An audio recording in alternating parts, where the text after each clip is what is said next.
Hey, Astro Baddies and Daddies, this is Winestrology, the podcast for the witchy and the bitchy.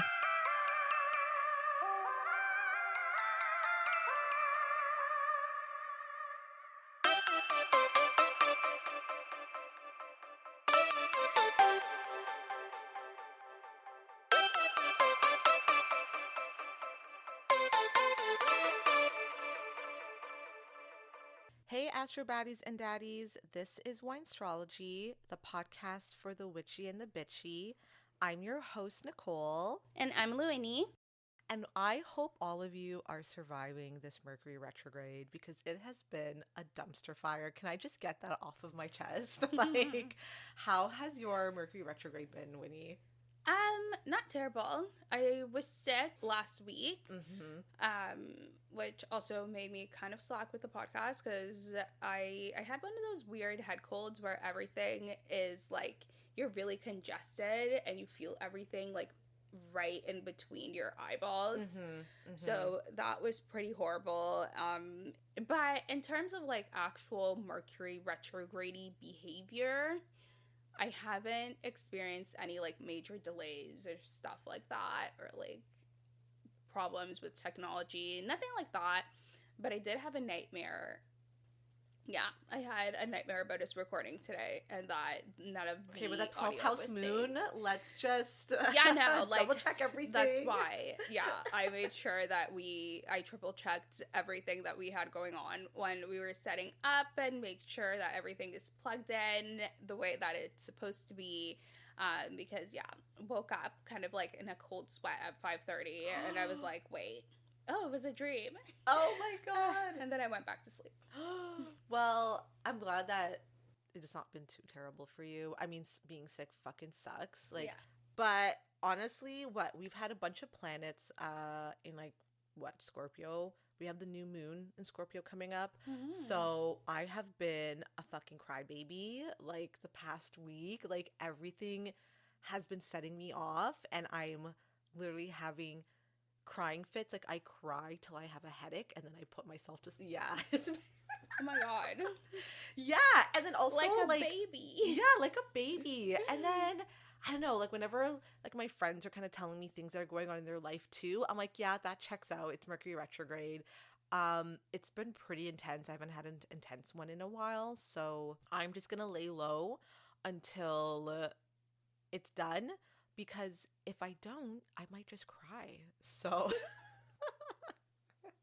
but yeah, other than that, I'm glad you're feeling better, and then we're gonna have like a really cute chill episode today. Yeah, guys, this is gonna be more of a mini-sode than anything. Watch, I'm gonna say that this is a mini-sode, and then it's gonna be like a full hour and a half. But we kind of just wanted to hang out a bit and talk about some stuff that we haven't.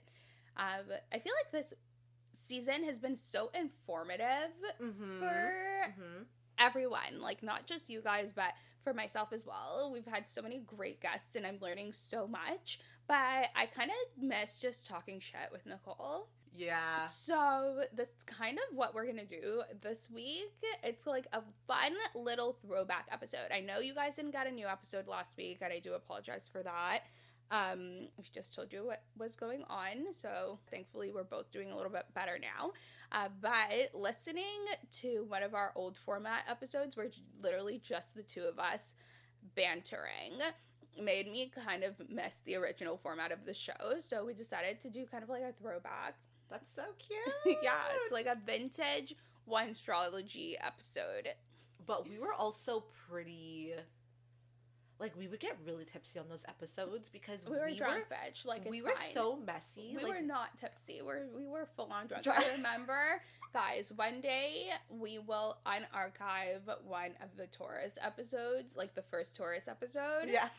Because literally, I think that episode was about an hour and 40 minutes or something, but we cut out like an hour of that episode because we were being so messy. And I think one day, if you guys are really, really good, we'll release the entire episode. Oh my god, yeah.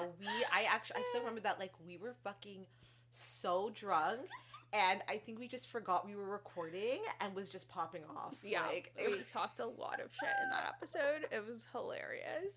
But yeah, I was like, okay, I'm either gonna beep out like full sections, like 5 minutes at a time of this dialogue, or I'm just gonna have to clip a bunch of stuff because it was outrageous. Oh my god.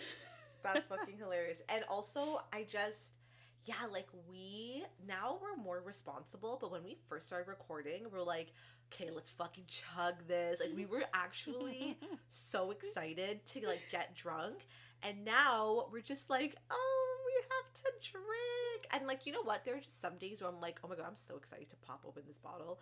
But, like, for example, this episode, we're recording in the morning. Bitches have not had breakfast or coffee. We're having sparkling wine for fucking breakfast, which is going to lead me into our wine, actually, because we are going to be drinking a sparkling Italian white wine. This one Winnie picked out, and she actually knows a lot about this wine. I tried to do a bit of research, and I have never had a wine from the region. It's an Italian wine. The region, you said it was Franciacorta? Franciacorta, yeah, yes. Franciacorta. Which is in Lombardy. Yes. And it's made from, who's it produced by?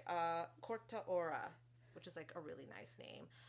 So of course, this is like an Italian version of a champagne, but it's not champagne because it's not made in Champagne, France. And it's made with grapes of Chardonnay and Pinot Noir. On the nose, she's supposed to be floral, fruity, with hints of toast. And then on the notes on the palate is going to be like lemon, citrus, spice, notes, and like even bread. When I was looking at reviews of this wine, a lot of people were saying brioche and croissant. I was like, oh my god, I don't know. That just sounds so great. And the texture of this wine is supposed to be really nice and moussey. So you've had this bottle before, right? Yes. And you really like it. Yeah, I love it. I do love a sparkling wine. You know, I love everything sparkling. Like Nicole said, because it does follow the traditional method for sparkling wine production. The bubbles are very fine in this wine, so it is a bit moussey. It kind of has like that extra little bit of fine texture versus like a Prosecco, for example, that feels super carbonated, almost like a pop sometimes. And yeah. Ooh, okay, so we're gonna pop this, and I'm gonna be very careful because I'm just on fucking edge this entire Mercury retrograde. Like, my laptop wasn't working on me, like, shit was breaking. I'm like, yeah, so we're gonna do a pop, and I guess we're gonna pop, and then we're gonna cheers to, like, going back to our winestrology roots. Yes. Oh, it's gonna be fun. Okay, let's go. Oh! Yay! Oh, bitch. I was like, don't spell on my fucking laptop because my notes are in front of me, so.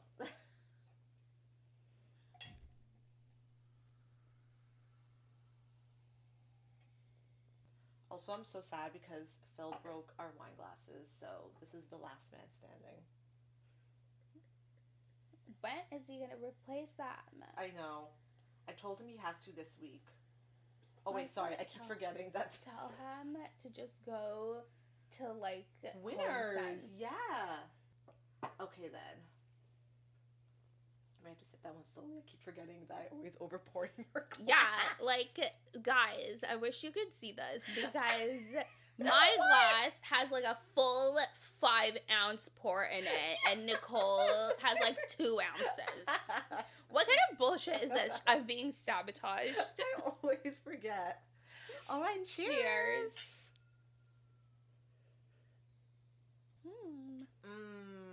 She is so good.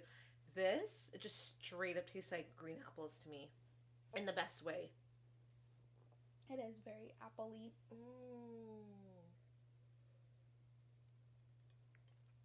And again, the bubbles are so fine. Like, it just feels so nice. I enjoy it. Good choice. Okay. Well, speaking of wine, how are we feeling? Okay, I think I was having fun making these notes for this because obviously the podcast is about astrology and wine. And in the OG days of wine astrology, we would obviously be talking about a sign and we would be pairing a wine with it, right? And so I kind of wanted us to revisit that, but it's just funny, like, revisiting it seasons later because what I would pair with the signs, I think, has changed now that I feel like I have a little bit more knowledge on wine and kind of just being re-inspired with our season 5 of the podcast with astrology and the signs. So I don't know, like, how did you feel about when we were doing like our wine and sign pairings? Did it feel true to what it was before? Did it change? I honestly think, for me, I don't think it changed very much.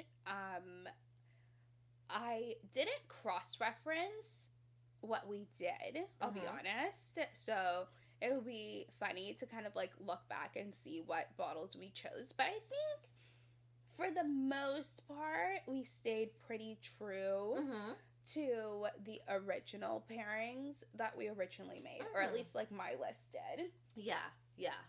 I mean, I was like, some wines did make a reappearance because eventually, like, my brain was hurting, and like, spoiler alert, like, Leo stayed the same. Let's be real here. Like, yeah. Leo stayed the same, okay? Yeah. But and like, I mean, what was our first episode? I think we gave the Aries a Syrah, was it not? Yes, it was a Syrah. It was a blend. Oh, it was a blend. Okay, so close enough. I kind of grouped. I didn't pick like specific bottles. Okay. For each sign, I kind of just grouped it into like red wine, white wine, rosé, bubbles, etc. Okay. And then I matched the signs with each category. So I think that in that sense, everything pretty much stayed the same. Yeah? Okay. Except I think I changed like one or two, but I added one new one in here. New one in the mix. Did you put an orange wine? Yeah. And I didn't put an orange wine. I put a pet nat, which is what we drink with our tarot episode. Yes. Again, fucking spoiler alert. Because do you remember when I was talking about the bottle and I was like, she's like giving Sag Aquarius. Energy. She's giving Sag or Aquarius energy. Yes. So it's gonna be one of those. So yeah. Right. Okay, so let's do the reds first. Yeah. Okay. For red wine, I think the signs that correspond with the red wine, very obviously, I put Aries. Me too. Scorpio. And Capricorn.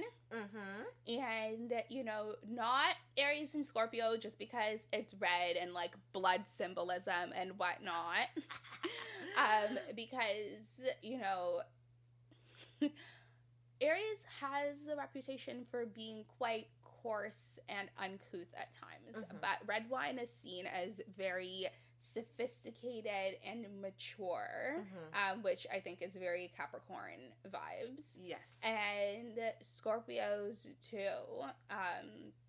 Scorpios can be sophisticated, but yeah, I feel like they can be very serious or take themselves very seriously. So of course they would want a serious wine. Now, the only thing I think is different here is I wanted to put Virgo in this category as well. That is so funny because that was my exact like dilemma. Yeah. So when I was doing mine, I paired a wine for each sign. And then the ones that were blank that I had the most trouble on, I realized were mutable signs. I left Pisces, Sag, and Virgo, and I was like, and so Virgo was the one that I did last, actually. That was the one that I had the most trouble with. And I was like, I don't know if they're white. I don't know if they're red. And I'm going to say I gave them a red. Okay. Yeah. I wanted to as well, but then I was just like, I feel like it could go either way. Yeah, because absolutely. I'm like, Virgo will just drink anything. Yeah. And so like, for me, with Aries, so how I did it was like a wine for each sign. So Aries, they got a red too as well. I gave them a Cabernet Sauvignon because it's usually a bold, spicy wine, and I think that Aries is known for its obnoxious and loud personality, so why not give them a full-bodied wine that's, like, rich in flavor? I'm dying. The Cabernet Sauvignon drinkers are going to be like, how dare you? Yeah, right? Obnoxious. Scorpio got Syrah because obviously they're a very deep and passionate sign and they're very intense. So I figured, okay, I think a strong, complex wine that's dark and spicy and rich with flavor would probably pair very well with that sign. Capricorn got a red Bordeaux because I think that's a luxurious wine, and those wines are kind of known for their quality and their tradition. They're very rich, earthy wines, and you can get really great vintages out of them. And they also tend to be dry. So I was like, okay, like Capricorn and Saturn, like I feel this energy. I think that works. And then the one that I again had the hardest with, I did a Pinot Noir for Virgos. Like a light red. Yes, but also because Virgos are very detail oriented, and of course we all know how much they like routine and structure and things to be done in an orderly way. And not only is Pinot Noir like an earthy red wine, but apparently this wine is actually very hard to grow. It needs a lot of attention, and the skins on this grape is really thin, so they're very prone to like diseases and mold and mildew. And this is actually known as the heartbreak grape. So despite all the struggles that you could have when you're trying to grow and harvest this wine, people can really appreciate a Pinot Noir if you're able to spend, the time and money on it. You have to manage these grapes like every step of the way. And if you do take care of them and you pay lots of attention to them, you can get a really great complex wine. And so when I was looking at that, I was like, okay, you know what? I think a Virgo would be able to make a Pinot Noir. And you're so funny. Yeah. When you were talking about how they're very susceptible to like diseases, it's just like mold. 6 hours. No, I was gonna say like, oh my god, because Virgos are some hypochondriacs. Yeah. So I was just like, I'm like, is that really sick or is it being dramatic? Yeah, or that too. Literally. So I was like, okay, because like, and I didn't even know that much about Pinot Noir either. Like, apparently the grapes are so like clustered, like so tight. They look like a pine cone. Like they're so tight. So that's why it's like really hard to take care of them. On top of the skins are being really thin. So it's like, okay, like a Virgo would be able to take care of a Pinot Noir. So you guys maybe got like the red. I like a challenge. Yeah. So then for white wines, who did you give a white wine to? I gave mine to a Taurus, Gemini, Cancer. I guess you could say like Leo because it's a sparkling white wine. And a Pisces. I characterize my whites and my bubbles separately. Okay. So the only two signs I actually gave white wine to were Cancers and Virgos. And Cancer, because I remembered that we had paired the Cancer episode with the Vineland Estates Riesling, and I thought that was the perfect wine for them because Cancers can be very sweet, but also very complicated. And although that particular Riesling leans more sweet than anything, I also think that Riesling is a lot more complex of a grape than people give it credit for. Like, there's different styles of Riesling. And yes, most people enjoy it because it's a sweeter grape, but you can also have drier Rieslings. A lot of the time, Rieslings are used for blends, especially if you're doing blends that are more funky and heavier on skin contact, sometimes for orange wines and stuff like that. So I thought that Cancer, white wine, why not? Virgo, I was thinking of Virgo being complex, but not in the same vein as like a Saturnian complexity. I think it's less of like an internal and emotional turmoil like it is for Saturnians, and it's more of a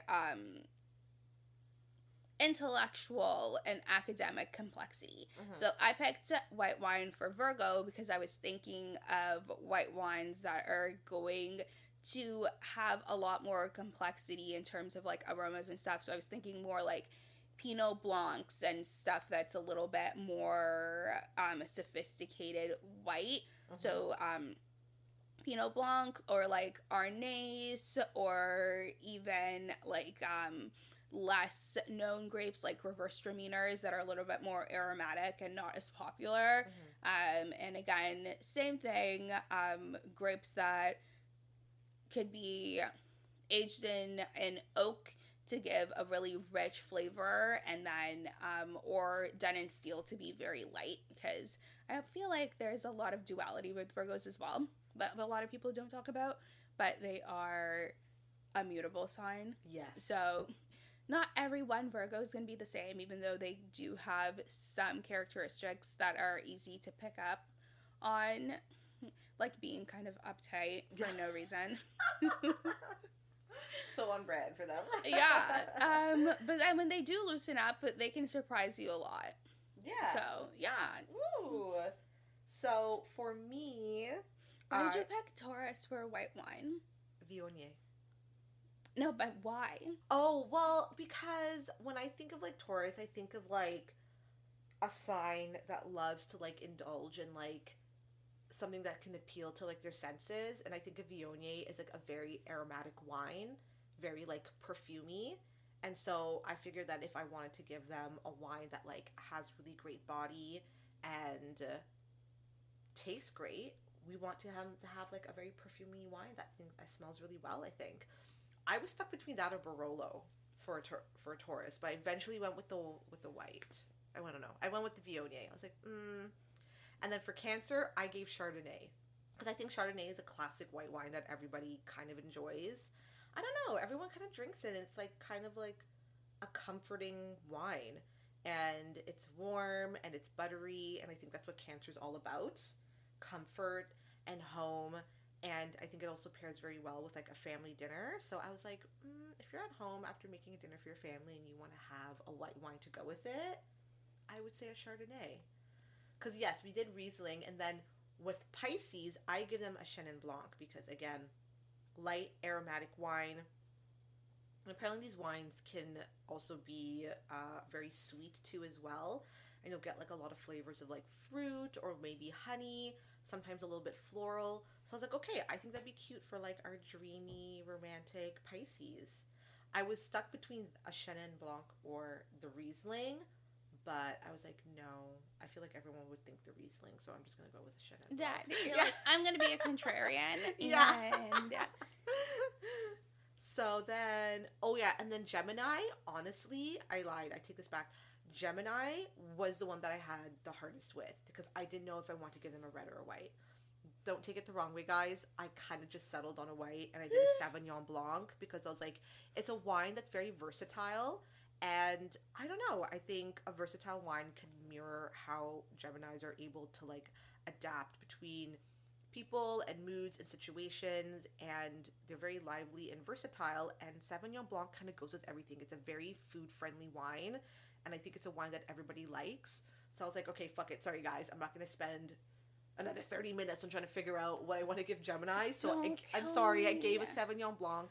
But I'm not mad at it. I think it kind of suits them. You're like, anyways. I know! Because the mutable signs were actually so hard for me. It was crazy. I don't know.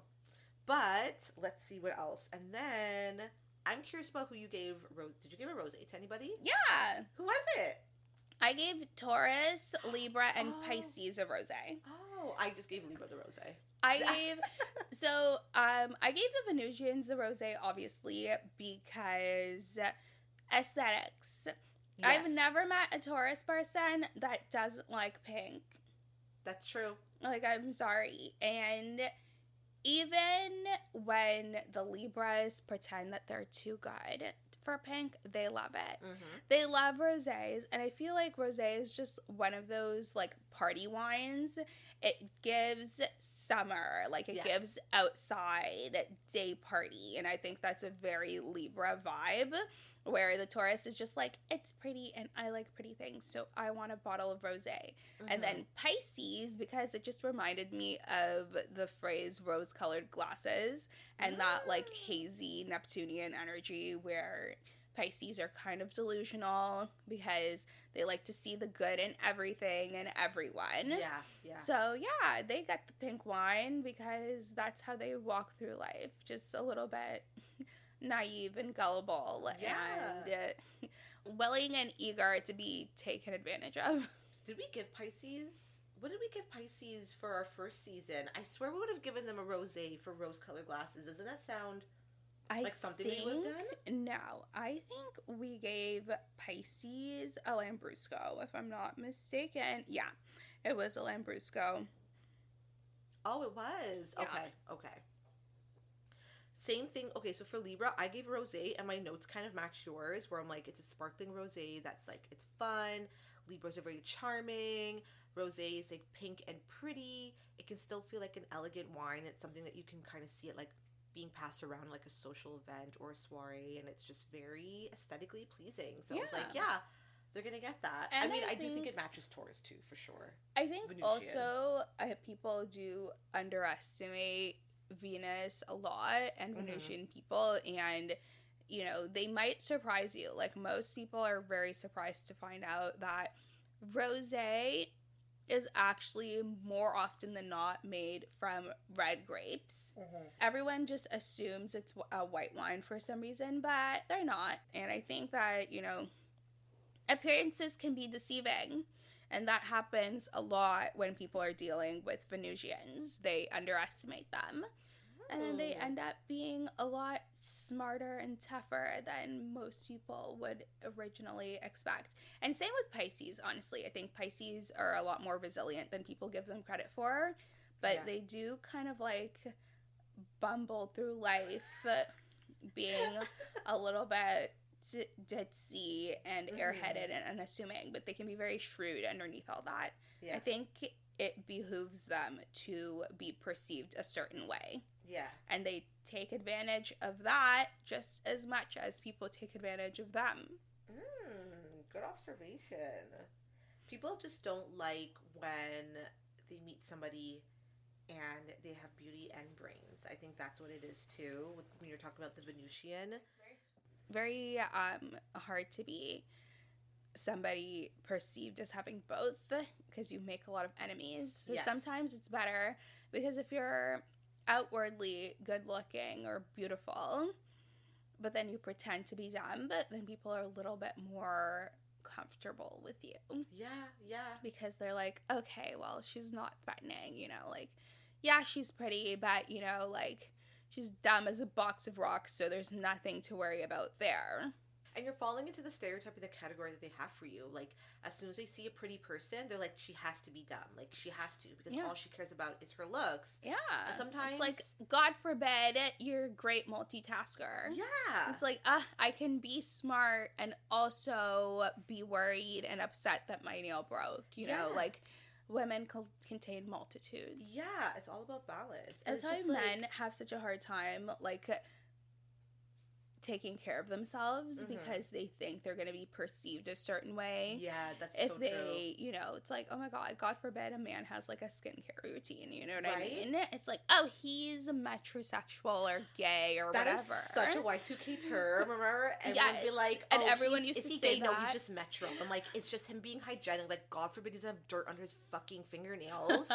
I remember they loved calling David Beckham metrosexual, who is a Taurus, by the way. Oh, it is, yeah. Yeah. And they like coined the term metrosexual, like specifically to talk about David Beckham, because they didn't want to insinuate that he was gay because he was just a pretty boy. Oh my God. Okay, so then obviously, sparkling, bubbly. I straight up gave it to Leo. Yeah. Yeah, we all know they're gonna get champagne. Congratulations, you guys got champagne. I'm sure you're eating it up right now. I'm dead. They're like, period. Yes. Wouldn't want anything less. Center of attention. I gave Bubbles 3 signs. Oh, tell me. Well, I think I gave Bubbles to like another sign, like a half. Well, Pet Nat, Aquarius. That's like a natural sparkling wine. Yes. So I give a Pet Nat to Aquarius. So I gave bubbles to Leo, Gemini, and Sagittarius. Do tell. So obviously, Leo, like, don't want to waste too much time blowing smoke up you guys' asses. Yes, you're the life of the party, okay, Leo? You command attention. Everyone wants to be around you, etc., etc., etc. You got a champagne. Congrats. But I found that on the same vein, Geminis are super popular. Mm-hmm. They know how to work a room. They know how to engage with people. And they're multifaceted, you know, like... The Gemini, you know, is going to have the hottest gossip, but is also going to, like, send you links to, like, a super interesting new documentary and send you links to, like, a medical journal article that they just read. Mm-hmm. You know what I mean? So they contain multitudes. Yeah. So because Geminis are so social and have such an easy time being adaptable and knowing how to work a room, I gave them bubbles as well because I can see them at a party with a champagne flute or any kind of bubbles, Prosecco, Franciacorta, whatever, and just, like, working a room and being able to carry on, like, very pleasant conversations with everyone that's in there with them. Yeah.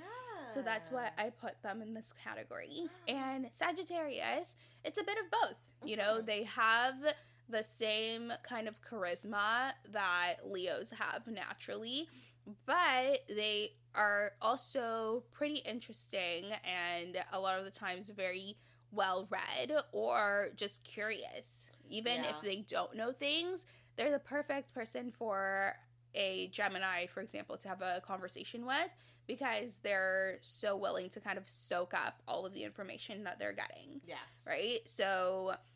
in the opposite vein, you know, maybe they're not the ones giving all of the information, but they're the ones asking the most questions. So in the same way, like, they're also super friendly and social and also working the room in a different way. Oh, good one with that.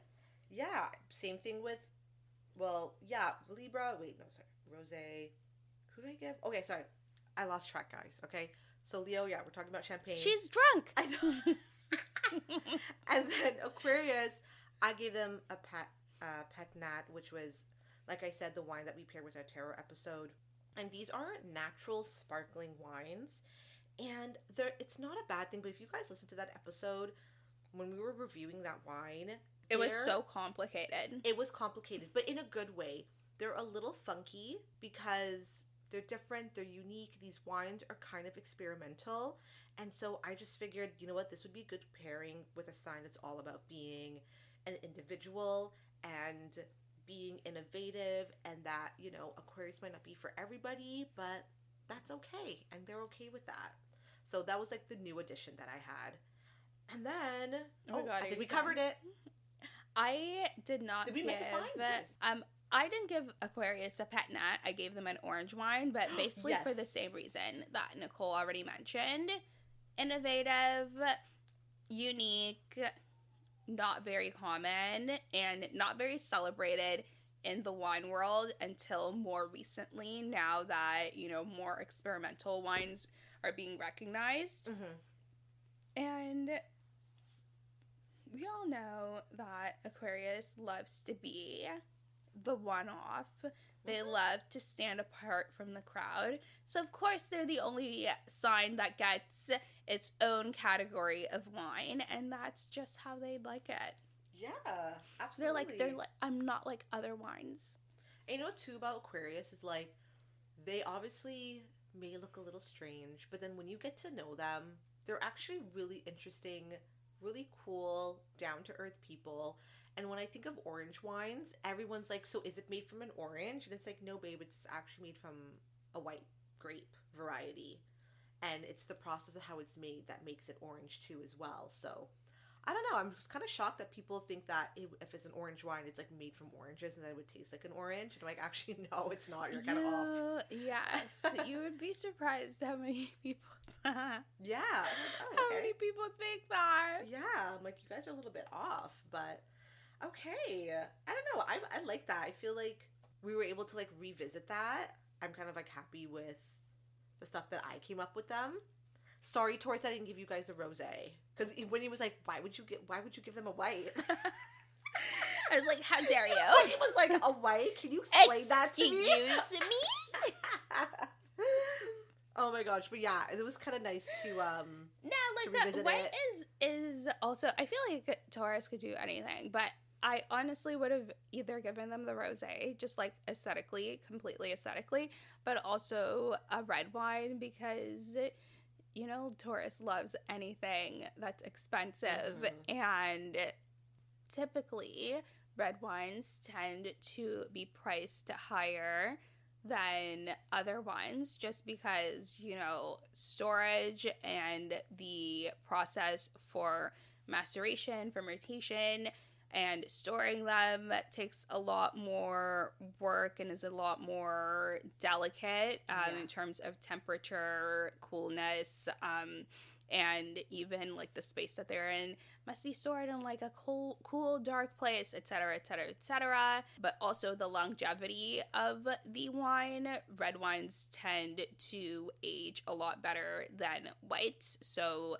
you can have a vintage that ages very well for a number of years, which is why you still have like some reservas and stuff that are going on aging like 30-40 years, and they get put off for auction and stuff all the time.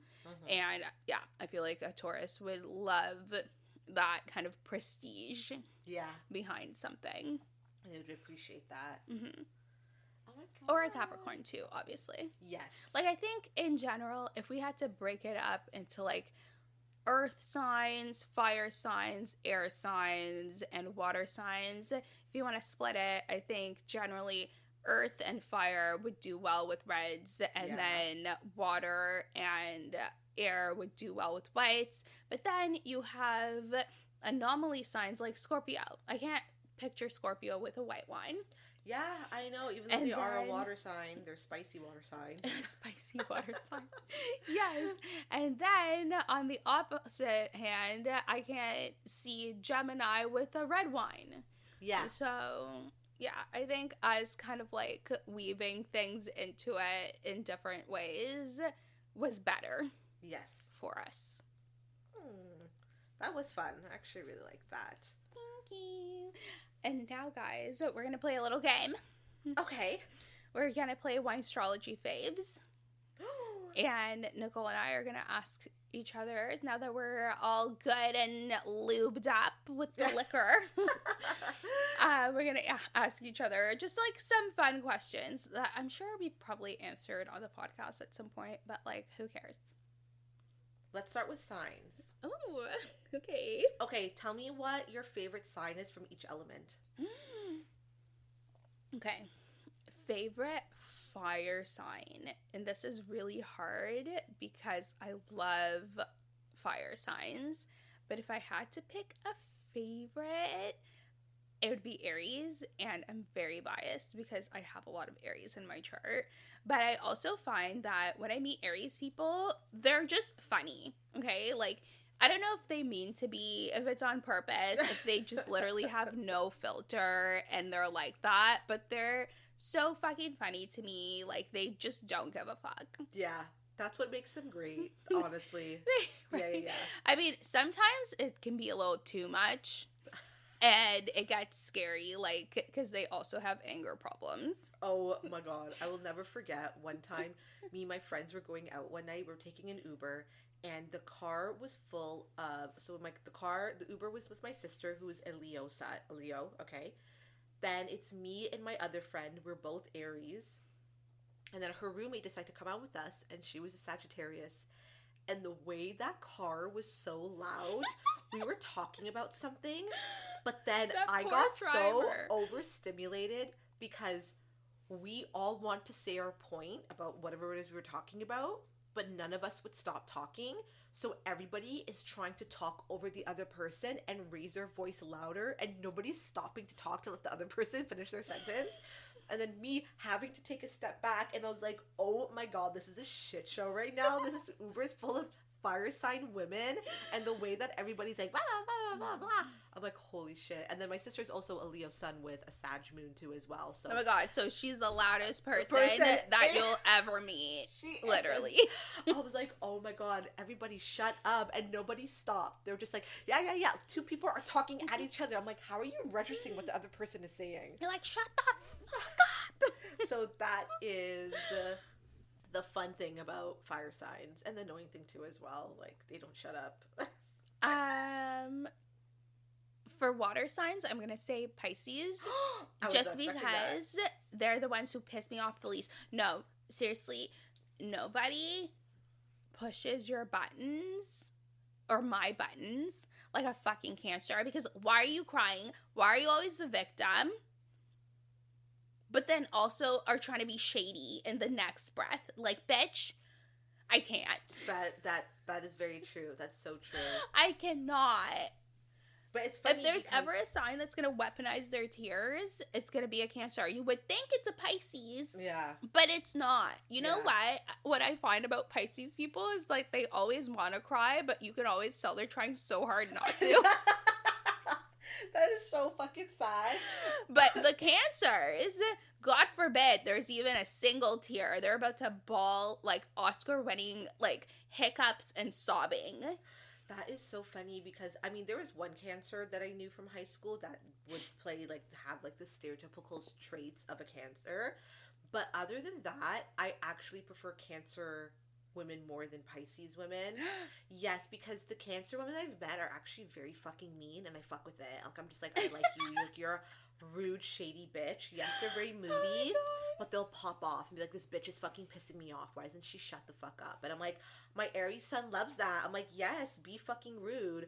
And then also, guys, remember, I also have Cancer. My descendant is in Cancer too as well. So maybe I'm being biased, but some of the Cancer women in my life, you guys are rude and you're really funny. I'm never gonna pick Scorpio as my favorite Absolutely anything. not. Go to Sorry, hell. guys. Go to hell. Sorry, not happening. Next, favorite Earth sign, Capricorn, by far. Really? By far. Okay.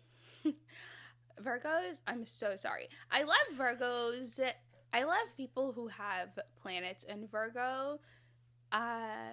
Usually like Venus and stuff.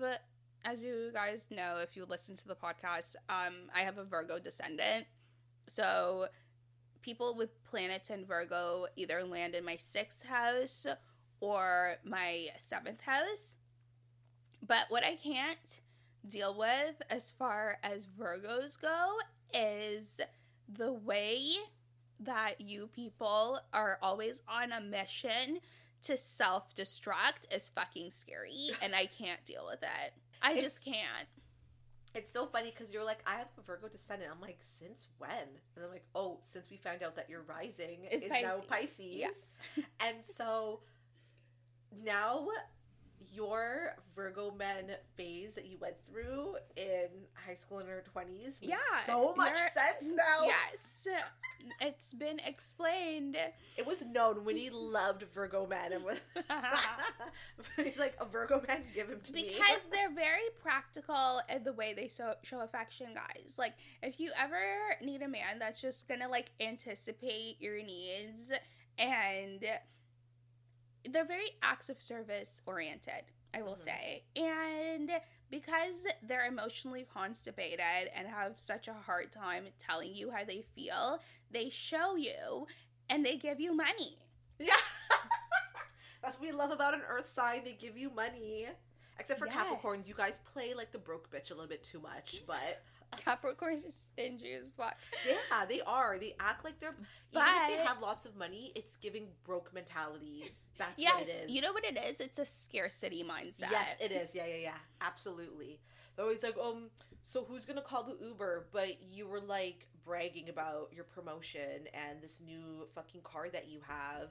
Then here you are trying to fucking penny pinch how are we gonna the Uber. split the Uber? Get the fuck out of here. Yeah.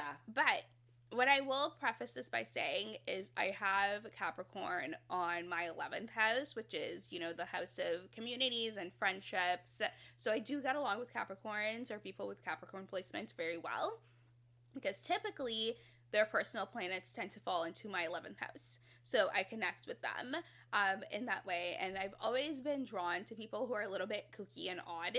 And that probably is because I have my Uranus in my 11th house as well. So it's aspecting their planets. So I kind of like feel like I get Capricorns. That's kind of cool. Yes. But I also feel like that could be part of your Pisces rising too, because I feel like Pisces are just open-minded. They're open-minded like that. They are just very like, you're weird and I like that and that's okay. I accept you for who you are. Yeah. Like, I don't mind people who are weird if they're not creepy. Yeah, as long as you're not being creepy. Yeah, then I love that. And then favorite air sign. It's hard because I usually hate them. I'm kidding. Well, we hate Libra. Well, yeah. Sorry. Well, Nicole does, at least. That never changed. I am Libra's number one fucking hater. You know what I realize, though, is, like, I talk shit about Libras all the time, and then I find out that people that I'm very close to have very, like, prominent Libra placements or influence in their chart. Like, okay, last one. I love Tauruses, but they're just not my favorite. Really? I like Aquarius. I put Taurus for my Earth sign. Sorry, I like Capricorns more. Just because, like, I love, like, they're really mean. And the Aries part of me also enjoys that. Because I'm just like, yeah, sometimes people just need to be told the truth in the harshest way possible. Wait, for Taurus? No, for Capricorn. I love Tauruses. I am surrounded by them. But I always find that, like, Taurus people tend to hang out in groups like a real herd. Yeah. Like, I'm always, it's so funny. Yeah. Anytime there's a Taurus at work, we instantly become friends. And they're very easy to be friends with. But I also get annoyed because they remind me too much of myself sometimes. I'll notice the things, like, they'll do things that annoy me, and then subconsciously I'll realize that I do that stuff too, and it pisses me off. So there's too much introspection that happens when I'm around them, and I don't like that. That makes sense. But yeah, and then Virgos, you know what I mean? Like, I have a love-hate relationship, but I find that Virgo people are very worth having in your life if you can put up with them. And the only way to put up with them is, like, in the rare pockets of time that they have throughout the year where they actually love themselves. And that's about it. Otherwise, it can be very tedious to be around them. Yeah. But yeah, I have an easier time with Capricorns because I'm just like, yes, I am just as cynical as you. I'm a very optimistic person, but I love the fatalistic outlook that Capricorns have. Yeah, because sometimes they're just like, okay, can you be fucking realistic for once then? And I'm like, yes, ma'am. Oh my god, that's so funny. And then for air signs, yes, it's hard, but I would say if I have to pick a favorite, it's Gemini. Bitch, I was not expecting that. Really? Yeah. Do you think I was going to say Aquarius? Yeah, because I had to pick, I put Aquarius. Me, though. Like, I'm just like, stop being contrarian just for fun. Yeah. The devil does not need an advocate. And that's the same thing, the same reason that I don't like Libras, because Libras actually believe in fairness and being devil's advocate, because they're just like, okay, like, you have to look at both sides of the equation before you make a decision.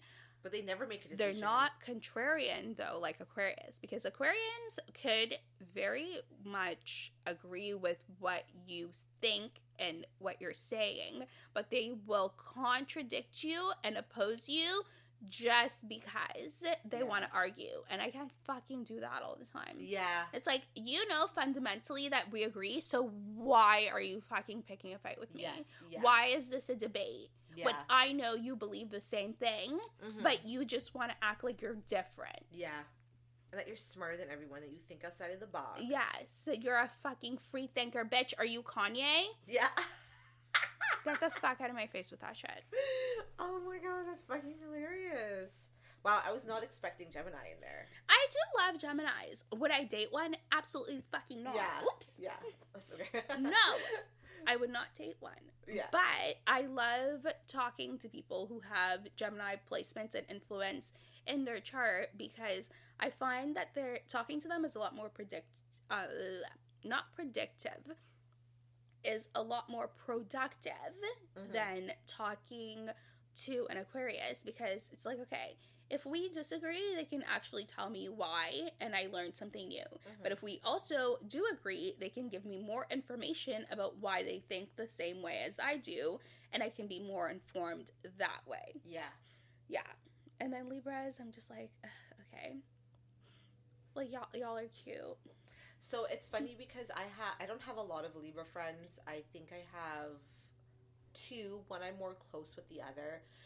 And the thing about Libras that piss me off is the fairness. I actually don't like it because I'm someone where it's like, okay, yes, I can see both sides, but sometimes life is black and white. And when you are just trying to be like, well, I can see both sides, I'm like, I don't like that. Like, you don't have a backbone and you're not having an opinion. They're fence sitters. They're fence sitters, and I fucking hate it and I don't like it. And I have one friend who is a Libra, and he was expressing to me about a situation that he was upset about because he was like, I really like this person and I want to make a move on them.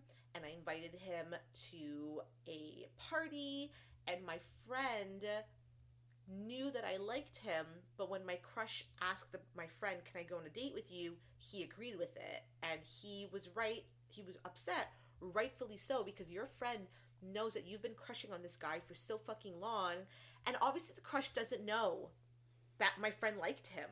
But, you know, so when he made a move, so-and-so was like, yeah, I'm going to go for it. So anyways. Oh my God, what was the friend sign? Gemini. Motherfucker. Yes, Gemini. Oh my God, you shady bitch. And so I got really upset because when he was trying to talk to me about it, he's like, you know, I get it. You know, you may have liked him and you did this and you did that. And I was like, babe, why are you still trying to fucking side with your friend that backstabbed you? That? Why are you justifying it? Have a fucking opinion. Have a fucking backbone. You're allowed to be mad. Does your friend have Pisces placements? Maybe. I actually don't. I'm so check sorry. what his chart is. I should actually check. Oh my God, of course a fucking Gemini, because to them, they're just like, well, I probably won't be interested in this person in like 2 weeks, so who cares? Yeah, it just makes me so fucking mad. And like, my other friend too is a Libra and was upset about something, about a situation, but of course they're like, well, I guess I could see both sides. I'm like, shut up. I want to see emotion. I want to see you being raw and vulnerable with me. I want you to tell me, you know what that bitch did fucking pissed me the fuck off. That's what I want to see, because to me, that's honesty. When you're being, like you said, a fence sitter, you're not being fucking honest, and I don't fucking like that shit. It's like, what are your real values? So that's like, again, I totally agree with that. Like, that hits like the nail on the head, and that's how I sometimes feel about Libra people, because I'm just like, you're just being too fucking polite, and you're being too much of a people pleaser, and I actually don't like that. And again, like I said, with my moon being in degrees, which is a Scorpio degree, I'm like, I want you to fucking be raw and honest and You're upfront. so funny. You're like, I'm naturally distrustful. Yes. I'm like, so be fucking honest. So this whole like, I can see both sides and I can see this and I can see that. And I was like, no, sometimes even if you see both sides, there is one person that is fucking wrong. Like, there is someone that is fucking wrong. Oh yeah, the Gemini friend that went out with the dude was for sure wrong. Yeah.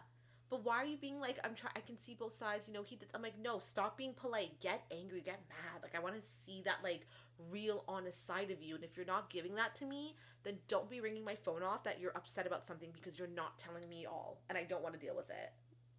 That's fucking mean of me. But I mean, he played himself. Yeah. I'm like, okay, well, they're not gonna last, because your friend probably only did this for the plot to see if you would say something, and you're not going to. Yeah. So he's gonna ditch this dude, and then nothing will come of it, and your baggy ass better not go out with him after he gets dropped by your friend. So we'll see, but I'm just like, I kind of don't even want to know. Like, I'm so fucking mean like that. I'm like, don't tell me unless it's like, honesty. Don't tell me you did some dumb shit after I told you not to do dumb shit. Exactly. Let's see. Okay, next question I want to ask is, let's see, do you have any signs that show up in your life frequently and that you get along the most with? Well, I mean, like, I feel like you kind of touched on that right now, because you're like, it's definitely Capricorns, and surprisingly Libra energy shows up in your life. Oh my God, I'm surrounded by Libras, even if I don't realize they're Libras. Yeah. Like, I'll think somebody's normal, and then I'll do their chart, and they have, like, a Libra Mars or some shit. So, I would definitely say that I am around Libra energy a lot. I'm around Taurus energy a lot. I find Aquarius energy a lot in my chart. And to my detriment and to my horror, for some reason, Sagittarius shows up a lot around me as well. But it's not Sagittarius people. It's just like Libra. Like, I'll have a lot of Libra energy in my chart, but I won't know because the person will be like a Virgo or a Sag or an Aquarius. And then they'll be like, can you do my birth chart? And I'm like, yeah, sure. And then I'll do it, and there's like a Libra moon in there, like sneaking in. And I'm like, damn. Jesus, God, Christ, why? Yes. So, like, Libra placement. Somebody with Libra placements in their birth chart. Yes. It's never just like a Libra. But it's just like, yeah, my birthday's like October 2nd or something. And then I'm just like, oh, this is a Libra person. No, it's always like, yes, like I know very few Libras. I know like 2 that I'm actually like friends with, and then like maybe 3 that I know as acquaintances. But most of the people that are in my life and have Libra placements are like sneaky things, like my sister. Right? Where like she has no Libra in her chart, but then somehow has a fucking Libra chart signature. Yeah. Interesting. Stuff like that. But yes, I find, and like it's not that surprising to me because I have Libra on my 8th house cusp. So their placements will end up in either, and my chart is like pretty evenly split. So like within 30 degrees, everything, all the houses in my birth chart are within like 13 and 15 degrees in Placidus. So my 8th house is one of the houses that's in 15 degrees. So literally half of my 8th house is Virgo, and the other half, half of my 8th house is Scorpio, and the other half of my 8th house is Libra. So weirdly enough, I don't get, well, that's a lie. The people who are actual, like, sun sign Libras will end up in my 8th house because a lot of them have Scorpio placements. So it's, like, either personal Libra placements are going to be in my 7th house, and then Scorpio placements are in my 8th house, or etc. So I find that, yes, people with Scorpio and Libra placements end up appearing in my life a lot. People with Capricorn placements a lot as well. But the people that I don't attract very much, like romantically, I never attract Capricorns. Or Aquarius. I never attracted a Capricorn either. Yeah, I guess so. I never attract them romantically, but platonically, I always attract them. Like, I always end up being really close friends with people who have Aquarius or Capricorn placements prominently in their charts. And then Aries is hit or miss because I do have a lot of Aries placements that I'm friends with, but I also attract them a lot romantically. I find that, like, I'm very drawn to fire signs, and fire signs are very drawn to me romantically. Yeah, I've noticed that too, yeah. But... And then Geminis are kind of just there. Like, I really like them. Yeah. But they're kind of like one of those placements that, like, comes and goes. Yeah. Out of my birth chart. Oh. Like, I never... really, like, I have one really good Gemini friend. Oh. And she's my beg for my sorority.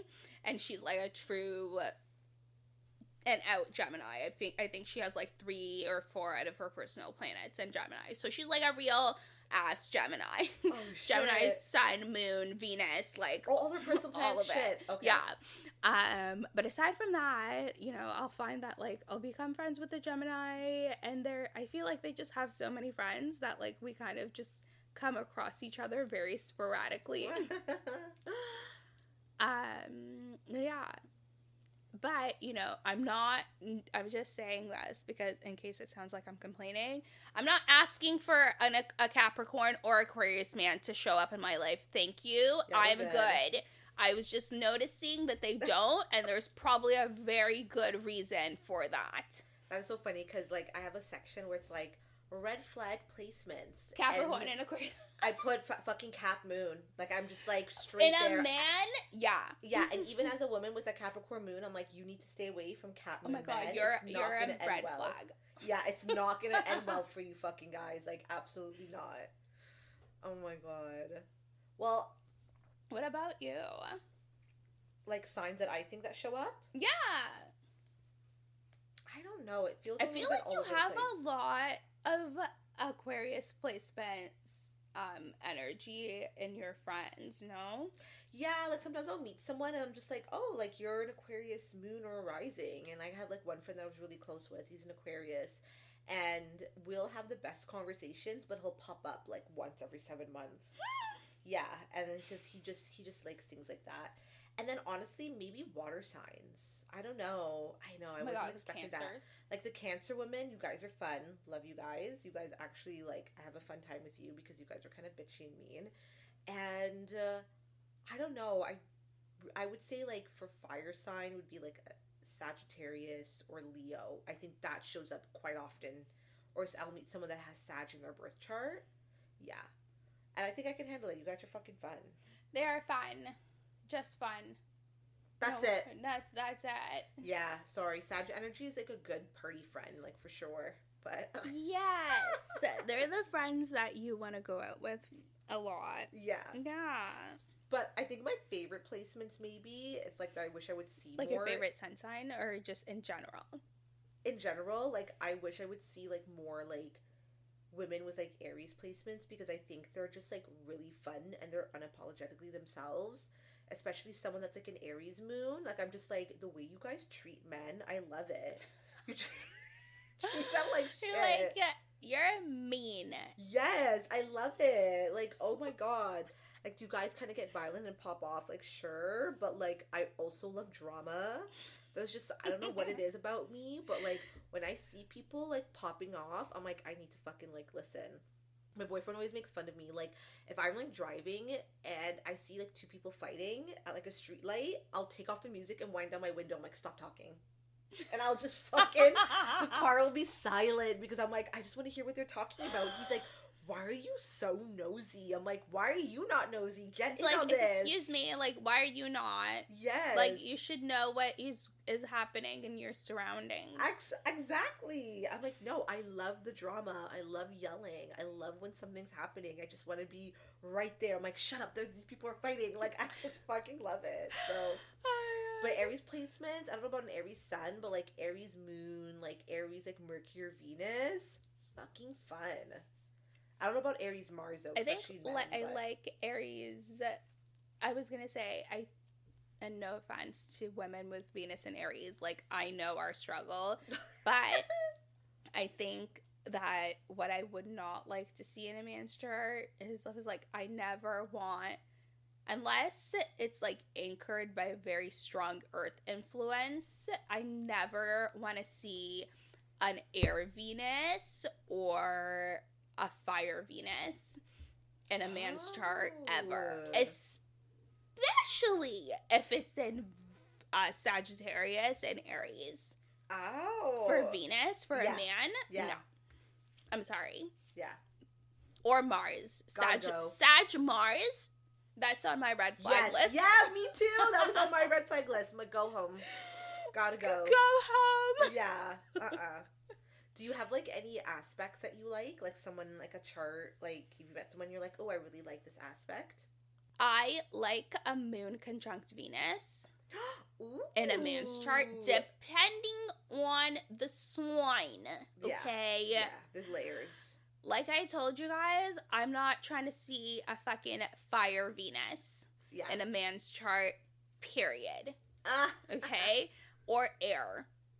Especially fucking Gemini Venus, fuck out of here. Yeah. No. I can't.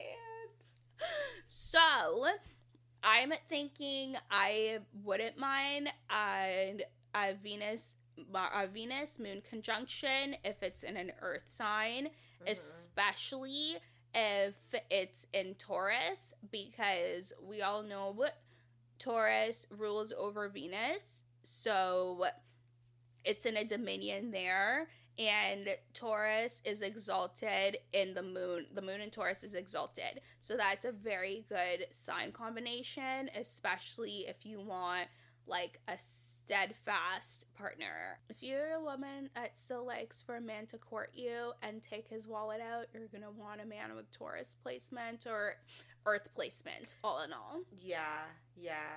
So I don't mind earth placements in a birth chart, like I really do, because I'm just like, I don't know, I just feel like I just like that stability. Are they a little bit boring and predictable? Yes. But is that reliable? It's like, if you like to have peace of mind, if you're a heterosexual woman who dates men and likes to have peace of mind in your relationships, then you're gonna want some earth in that chart. Yeah, absolutely. I don't want someone with too much water because you're manipulative and you're a liar. And you cry on demand. Yeah. So we don't want too much water, but then we want no water because then that also because then you have no empathy. Yeah. And you're a fucking sociopath. Yeah, exactly. So we don't want too much, but we also don't want none either. Honestly, if I love having people or meeting someone that has like maybe a sun or their moon like aspecting Neptune, or maybe their moon in like a water house, like an 8th or a 12th house, or like a Neptune Mercury aspect, because we love a witchy bitch. Like I love being surrounded by people that I feel like are spiritual and highly intuitive, and I just love having conversations with them. But you know what it is? I'm never trying to see strong Neptune in a man's chart. Yeah, that is also true. I'm like, you're a liar. Yep. And absolutely. Not only are you a liar, but you believe your own lies. So you're like the worst kind of liar, because you're never going to admit the truth because you just don't believe that it's actually true. Like, you're a deluded liar. Yes. Like, pathological. No. Yeah. I'm not trying to see, like, synastry-wise, no harsh aspects to Neptune. Listen, I have Venus square Neptune in my chart. It's not in a super tight orb, but it's, like, prevalent enough because I have a Pisces rising. And, yeah, like, do I have a habit of idealizing my partners and giving them, you know, a more forgiving edit in my head than they deserve? Absolutely. Mm-hmm. So I especially, like, since I already have that going on, I especially don't need a man to come into my life and then have his Neptune on any of my fucking personal planets, especially not my moon and my Venus or my Mercury, because Mercury rules over my descendant, so it has an impact on my love life too, and my romantic relationships. Like, hell no.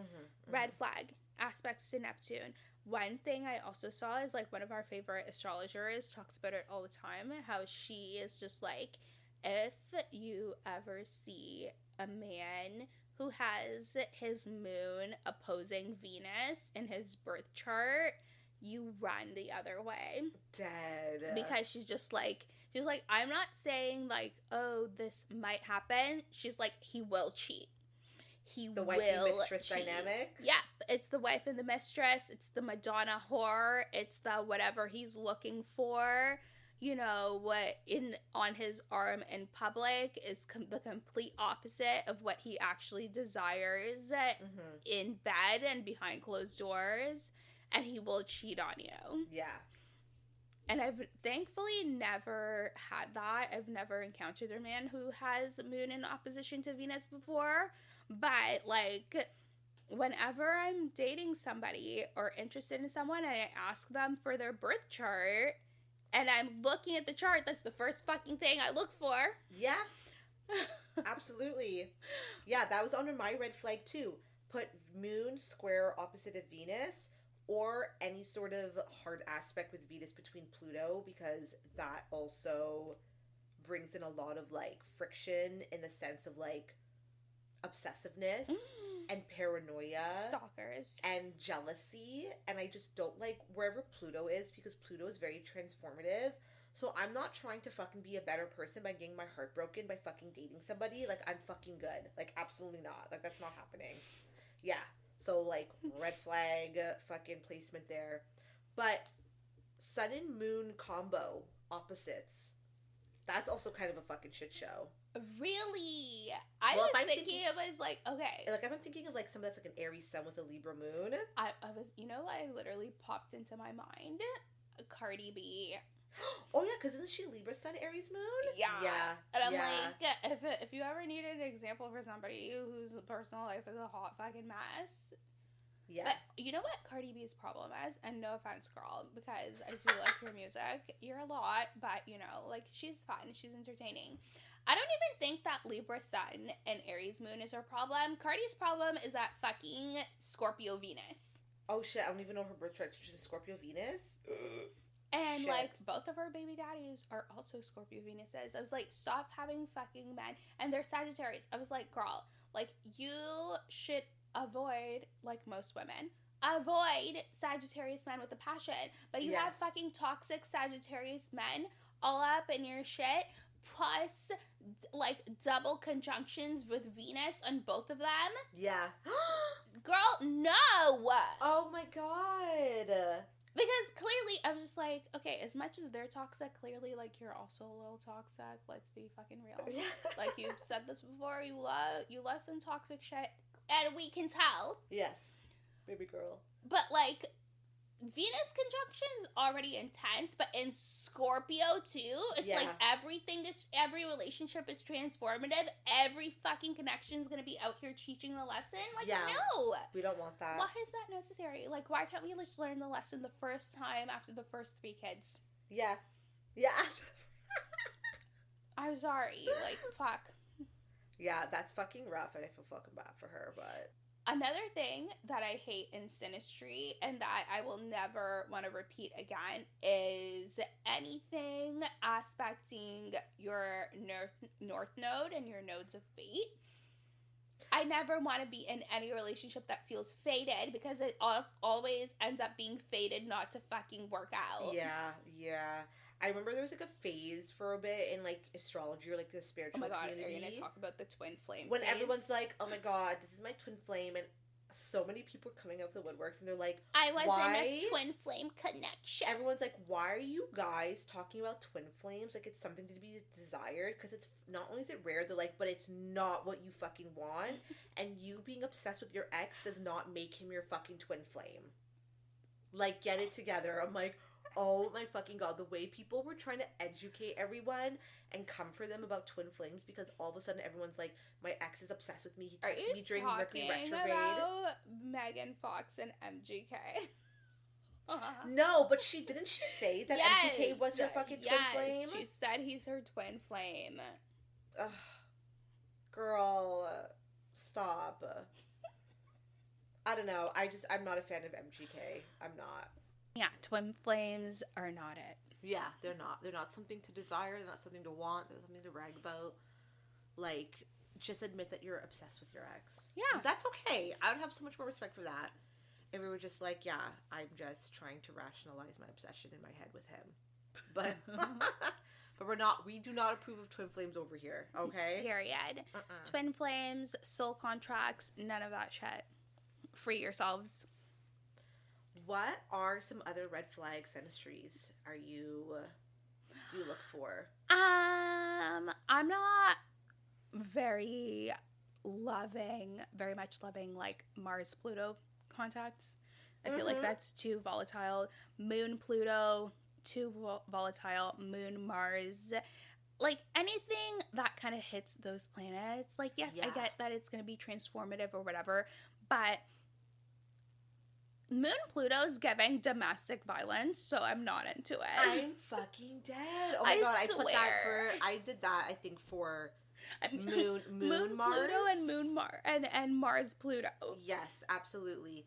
Moon Pluto is really explosive, and the thing is like they can hide their feelings, but like their emotions, but yet still be like super jealousful and vengeful as well. and they refuse to, like, forgive and forget. They will never ever fucking move on. So, I don't know. Behaviors are just, with this aspect, is just very controlling and aggressive. You're demanding, you're very manipulative, and I'm just not here for it. And then with a moon conjunct or maybe opposite Mars, yeah, you're going to have anger issues, and you're going to be really selfish, and you're probably going to pop off and on controlling. people. And when you're wrong, you're going to use violence to prove that you're right. And I don't like that. Like, I don't. It's fucking scary. Like, I don't really want... Okay. I don't want to say that I don't want Mars involved at all, because I feel like Mars can have a lot of fun energy, especially sexually in a relationship. Yeah. So, like... I think Venus-Mars can be fun, but the thing is, like, something that astrologers love to say about Venus-Mars conjunctions, or, like, Venus-Mars contacts in a synastry chart, is that, like, the flame burns bright and passionate, but, like, it burns out fast. Mm-hmm. So, you know, longevity might be a problem, because you guys might be, like, so excited and so happy to be together and around each other, and then it doesn't really, like, go anywhere. Yeah. So it doesn't have the longevity that, like, Saturn contacts would have. Like, would you rather have a Venus-Mars contact in your chart versus, like, a Venus-Saturn contact? Yeah, Venus-Saturn, they're going to be fucking emotionally distant, and... But they're going to be there for a long time. At least they'll be there. Yeah. Because Venus-Mars is going to give you everything that you want in the first, like, month and then disappear. That is actually fucking true. So it depends. Obviously, like, guys, this is not, like, a black and white thing, and it depends a lot on each individual chart, for starters, because the weight that the planets might carry in each person's chart has a lot to do with the importance and the houses that they fall into. And, you know, like, if you're somebody who has a strong Venus contact with Mars in another person's chart, but your descendant's ruling planet is Mercury or the Sun or something, then those are the planets that you might have to pay more attention to in your chart to see, like, what the outcome is going to be, right? So it's never going to be, like, a black and white thing, but just, like, in a general sense, for a fling, yes, you want that Venus-Mars connection. Yeah. Or even that Moon-Pluto, because that emotional intensity might lend itself to a lot of, like, physical, sexual intensity, too. We don't mean physical in the domestic way, hopefully. Yeah. But yeah, like, as somebody who would see, like, in most of my relationships, I've had, like, a lot of contact with Saturn, with, like, between personal planets, so, like, Sun Saturn and, like, Venus Saturn, and I always hated it, because I'm like, that's so boring, but I know that, like, realistically, I should be happy that those things were there, because it denotes a really strong foundation for, like, a potential long-term connection, right? But then there's also, like, the other stuff, like Uranus. I know I mentioned Neptune, but yeah, I don't want to see Uranus contacts in my synastry charts too, because yes, too unpredictable, like, too flighty, like, and you just never know, like, what does this person really want from me? And it's like, here today, gone tomorrow, on and off, just, like, maybe you guys are having different expectations for and from each other. So yeah, no. Uranus contacts, fun for friends, but for relationships, no. Yeah, absolutely. Sorry, I'm good with the Uranus contacts too. Like, not here for a long time, so. They're fun for while it lasts, like, even, like, friendship-wise, too, but sometimes they just don't last. They just, I don't want to say fizzle out, but they just end up going off and doing their own thing. Yeah. And I don't hear from them. Ever again. Yeah. Yeah, they're like, oh yeah. Again. Like, a couple of years later, they're like, oh yeah, I had a friend named Nicole. I hope she's doing all right. Whatever happened to her? Let me look up her Instagram, and it doesn't exist anymore. Yeah. Oh, I'm blocked. Okay, so this is the fun part. I mean, this has all been fun, but this is the fun part of the episode. Do we want to do a cute little FMK? Bitch, I'm so dumb. I was like, what the fuck is FMK? And then I literally had to Google Did you it. Google it? Oh my god. And then there's two. There's one that's like you use in like business, and the other one is fuck, marry, kill. And I'm like, oh my god. Like, wait, how what's did I the not... business one? Oh, let me look it up for you right now. It's like, hang on. FMK. It's like, let me see. Foreign market knowledge. That's what it means. I'm like, oh, what is this? So I was like, no, I think she means fuck, marry, kill, not foreign market knowledge. For market knowledge. Okay, let's do it. All right, let's do Mars signs first because I've been dying for this. Okay. So, FMK, Mars signs, Cancer Mars, Pisces Mars, and Libra Mars. I think... Okay, because Mars and Libra, that's a material girl. That's... I want Chanel like, boots. Yeah, I think like my man's gonna be competing with me, so I don't fucking know. So wait, you said Mars Sag? No, Cancer, Pisces, and Libra. Cancer, Pisces, and Libra. Okay. Oh my god, I don't like any of this. I think I'm just gonna kill the Mars and Libra. He can go. So that leaves me with a Mars in Cancer and Mars in Pisces. I mean, like, if I can run a Pisces and I fucking make all the calls and the moves, because I don't like a Mars in Cancer. Like, I'm sorry. Like, it's just too manipulative.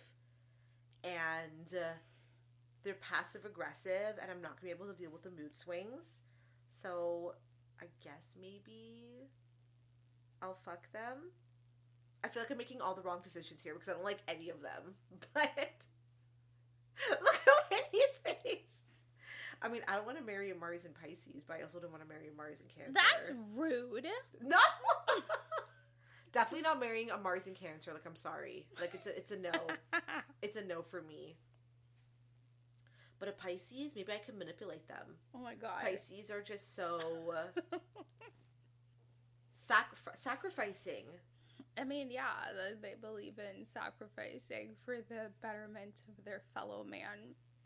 So, I think I might keep the Mars and Pisces around. I don't know. Who would you do? I mean, I would definitely kill the Libra Mars. Yeah, that's for sure. I'm not keeping... Because Libra... Mars is in detriment in Libra. Yes. Just like Venus in Aries is in detriment because, like, trying to take Venusian energy and applying it to Mars doesn't work and vice versa. So, yeah, I'm not keeping a Mars in Libra. Just, like, passive aggressive, unable to make a decision, not good at standing their ground because they don't like being disliked. Fuck that. No. Yeah. I would do the opposite. So I would fuck the Pisces Mars and I would marry the Cancer Mars only because Cancer Mars, I agree with you, they can be very manipulative.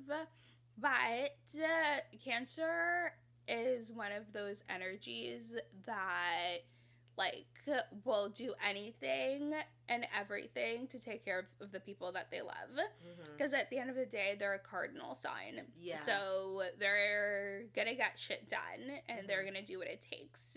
They're emotionally volatile and a little more apt at manipulation because they are a water sign. But, just like Scorpio, Cancer is a water sign with a hard shell and a soft center. So they're much more the kind of energy I want to be aligned with, whereas Pisces is a little bit too self-sacrificing. Yeah.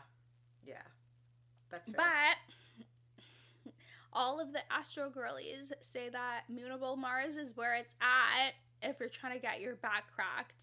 So Oh. I'm fucking the Pisces Mars. Okay then. I mean, that was a tough one because he didn't like any of those placements.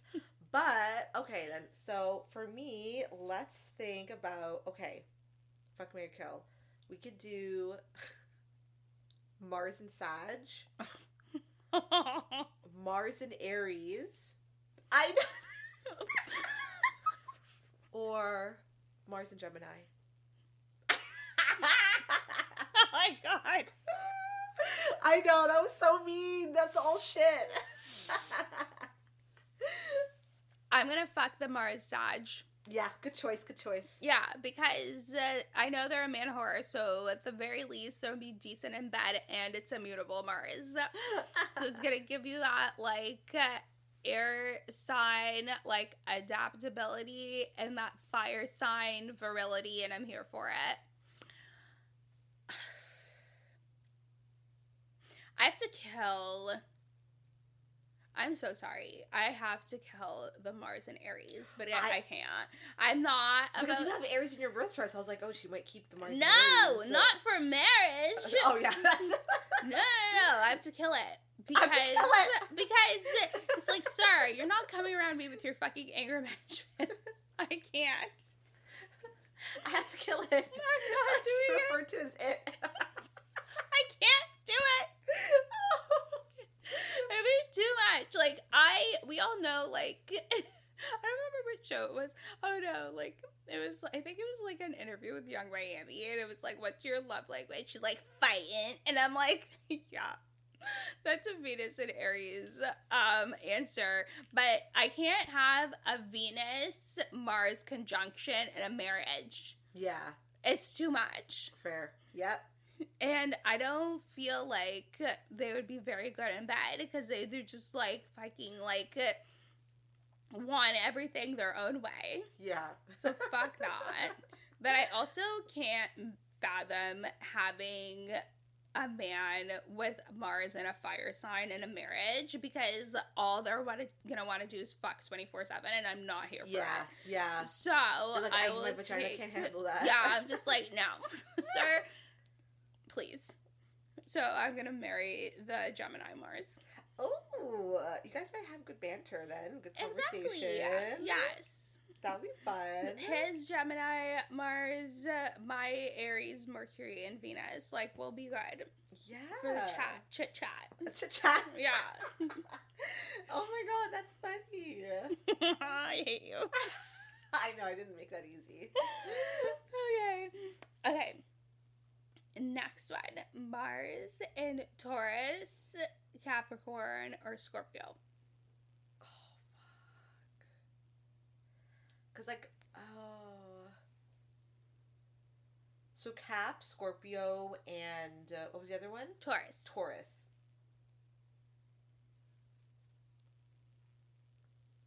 I don't know how I feel about a Mars Cap because Capricorn. I feel like they're low-key evil.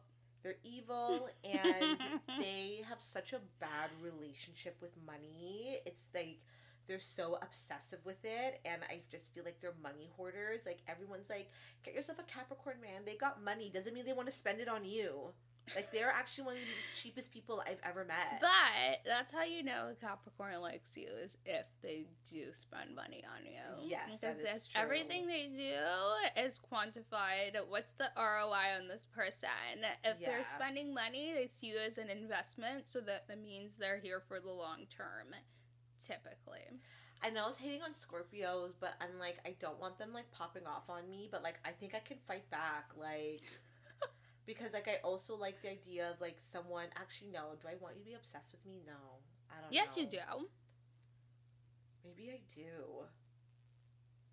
Doesn't your man have a Scorpio Mars? Phil does have a Mars and Scorpio. Yeah. He does. So, I think I might marry the Mars and Scorpio. I think I might. So, who are you going to kill? So, who I'm going to kill would either be...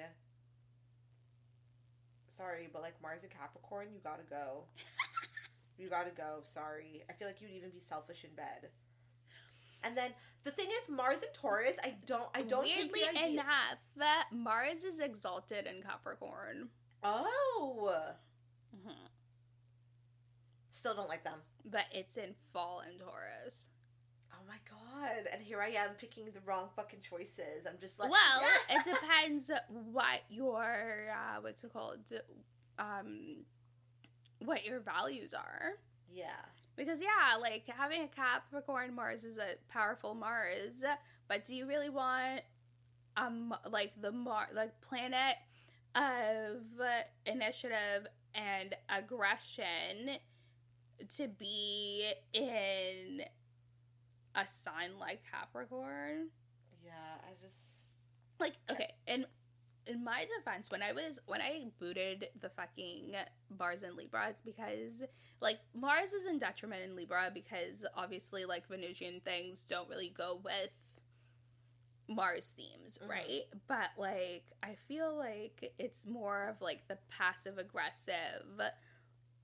It's in opposition to Martian values, right? Whereas I understand why Mars is in the fall in Taurus, but if you think about it, it's just like it's in the fall in Taurus because Taurus can be passive, but they're also very headstrong and stubborn. So, like, when they get pushed to their limits, then they react. Yeah. I don't think that's such a bad thing. Like, Mars and Cap gives a lot of, like, very, like, Dr. Evil as, like, energy. Yeah. It's scary. It is, so I understand why you would kill it. Yeah, I'm gonna kill the fucking Mars and Cap. Mars and Taurus, I mean, you guys saw how I was hating on Taurus men in the Taurus episode.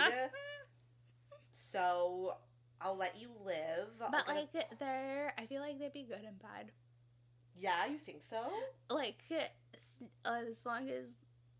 far as, like, longevity goes, yeah. So, like, if you're trying to get pounded throughout the night. Yeah. But I also feel like you get that, too, with this Mars and Scorpio. I feel like they would have a super high sex drive, too. Yeah. Mm-hmm. So, Taurus, I'll let you live, and I'll fuck you, but I'm gonna stick with the Mars and Scorpio. I feel like that's so toxic of me. I'll let you live. Yeah. But Mars and Cap, like, you gotta go. Sorry. Like, it's a no for me. It's a fucking no for me. I do not trust any Cap man. I don't.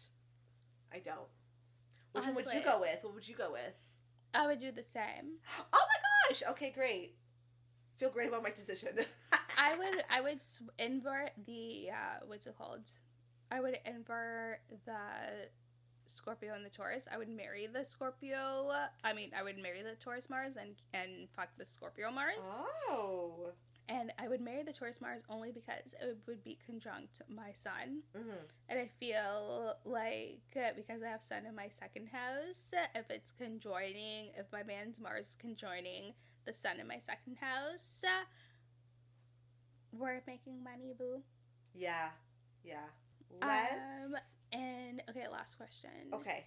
Do you have a favorite sun-moon combination? Don't think so. Or one that you think you would like? One that I think that I would like is, I don't know, I feel like I don't, like, not for dating, maybe friendship. Maybe, like, a Pisces sun, a Sag moon. That sounds so chaotic. I don't know. I just think there's something, like, kind of quirky and, like, spiritual and, like, optimistic and, like, kind of cool and cultural about that combination. I don't know. I feel like there'd be a lot of alcoholism? Sure. Sorry. I just feel like that would make, like, a really cool person, like a weirdo. I don't know. Yeah, I think that'd be an interesting person. Yeah, because, like, Pisces are, like, really friendly and really spiritual, and I think the Sag, and, like, very empathetic, but then I think the Sag moon would also make you very, like, a savage. Yeah. I don't know. I think there's something cool about that. I think that's, like, a weird combo that I'd be down to, like, meet and experience. I don't know. What about you? I've been thinking that I've never met somebody with a Taurus sun and a Gemini moon, and I think that would be a lot of fun. Yeah. Because I feel like people are always just like, oh, well, Taurus people are so predictable and boring. And I'm like, so what? Yeah. Well, they'd also be like such a yapper too. Exactly. I'd be like, oh my God, they would have all the tea and they would know how to like prioritize and focus on the important tea. Yeah. Yeah. That's so funny because Phil has a Taurus rising with a Gemini moon.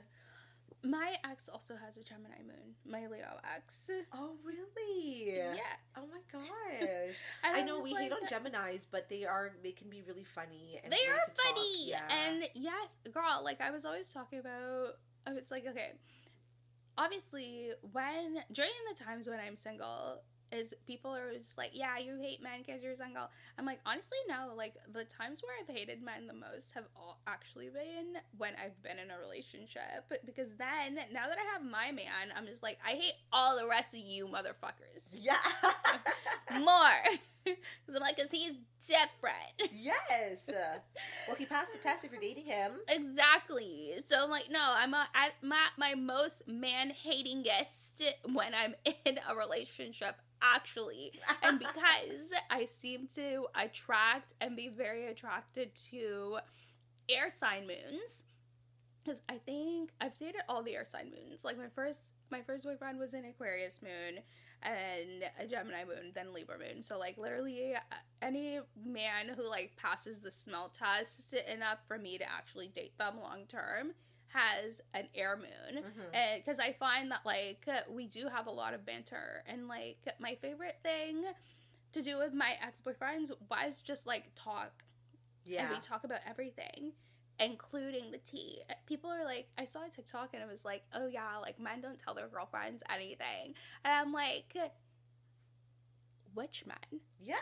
I was like, girls, who are you dating? Because I was like, my ex used to tell me all the fucking tea about all his little friends. Yeah. Tell me everything that's going on. Pardon me? I'm like, no, babes. Like, you're not dating the right guys. I'm like, they will absolutely spill the tea. Yeah. And the best is, like, when men, like, spill tea. Like, of course, we had, like, pillow talky shit, but the best is when men spill tea, like, inadvertently. Yes. Oh, my gosh. Like, they'll just say some things that they don't realize are important. It's and like I'm the just, key like, piece of a puzzle or a question that you've been asking. Yeah. And you're like, write that down. Okay, yes. Then what did he say? Absolutely. Or the best is, like, when you're dating somebody and they're invested in the tea in your life and they've never met anybody. Like, I always think that's the best. When I'm like, whenever I'd like come home from work and I'd be like shit talking my coworkers and all the shit that went down at work. Phil doesn't know what any of them look like or who they are. And he's like, and then what happened? And, and you're like, well. Yeah. And then she got fired. He's like, what? So now who are they going to hire to take her place? I'm like, I don't know, but we think it's going to be the person that's fucking the manager. And he's like, what? Yeah. And he doesn't know who any of these people are, who they look like, but they're just invested. Like, that's the best. Like, yes. You know, I just like having banter and mental stimulation and just feeling like my partner's invested in whatever I'm saying, and then I'm learning something from them too as well. Like, yes. Mental stimulation is so hot. I feel like that's something that just goes under the radar, and a lot of people don't give it credit. Like, that's just, I don't know. I love that. I just love, like, just talking to people. We love chit-chat. We love bants. Like, hello. So, yeah, that's probably why I always, like, even though I'm like, okay, I'm like a man of action, and I'm always just like, yeah, fire signs. But then, like, to actually, like, take that to the next level and have longevity. Yeah. Then, yes. So, if I had to build a perfect man, for me... Oh my god, build a man astrologically? Build a man. It would definitely... I'm not too concerned about the rising sign, but I'm like, if I'm building a man, it's going to be fire sun. Yeah, okay. Earth moon.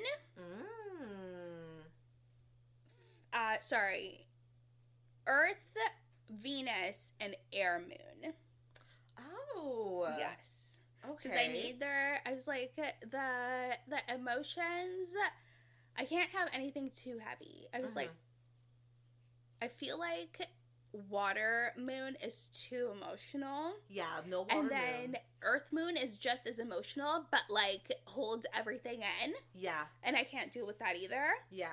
And then I feel like air moon is like, okay, like we'll understand feelings but intellectualize them a little bit, which is like me, so I'm used to that. Yeah. Because at least we can like talk it through.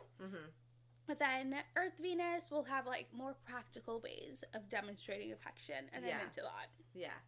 I think the order for element, like, sorry, like we need like a little bit of water because I don't want something that's make the fucking rising sign water then. Yeah, I don't care. Yeah. But for the order for me would be fire, a fire element, then I want earth, and then again I want air because like we want that intellectual conversation and that banter. And then sure, like we could throw some water in there because we don't want someone that's like completely like a psychopath. That's why I don't mind like a water Mars. Yeah. That's not too bad. I just like I don't want a water moon. It's too much. Yeah. But like if I had to switch, okay. You don't fine. want a Scorpio moon, sorry. No. I don't want an air Venus either. Yeah. Especially air Venus. Yeah. I don't want an air Venus. Yeah. Moon. No air Venus and no air Mars, sorry. I don't mind an air Mars as long as it's not Libra. Yeah. Yeah, we don't want no Libra Mars. I don't want a material girl. No. Sorry. No. You're going to be dating somebody who thinks he's the baddie. Like, no. That's what's going to happen. I'm fucking good. Oh my god. Wow, we really shot on Libras this episode. I'm so oh my sorry. god. It was another hate on Libra episode. Well, I mean, at least Taurus has got some rest from...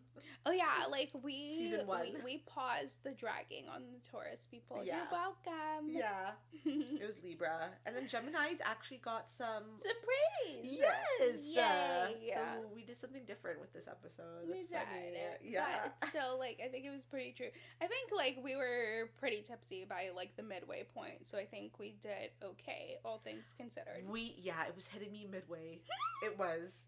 And we didn't even drink, like, half the bottle. No, because, like, as soon as we started, getting into the signs, I was like, okay, I can feel it. I'm getting meaner by the sip. Like... Okay, you guys, that's it. That concludes the episode. What a throwback.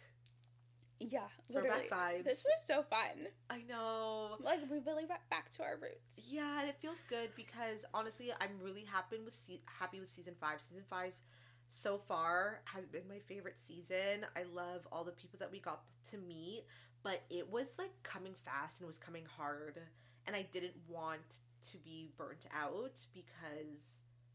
I don't know, that can just happen, and I didn't want the podcast to suffer, so it's just nice that we're kind of taking it slow and just doing it back to the OG way, because, yeah, like, the ball was rolling fast, girl. Like, It was. It was a lot. There's a lot going on. So it's so nice to just slow down and, like, chit-chat, and in true Air Gemini fashion, we just sip wine and talk shit. About the signs. Yes! Oh my god! Like our old tagline. Yes. Oh my god, so funny. Well, guys, this was I'm happy we did this episode, catching up and talking shit. But of course, you guys know where to find us. Come follow us and say hi on Instagram. It's gonna be at Winestrology. We have our TikTok, which is gonna be at Winestrologypod. And, of course, you know to come say hello to us. And if you have any wine recommendations or any topics that you want us discussed in the future on the pod, it's going to be hello@winestrology.com. And I guess that's it, guys. I hope you guys survive the rest of Mercury retrograde. Have a great new moon in Scorpio. Good luck with that, everybody. And as always, stay tipsy. Stay tipsy.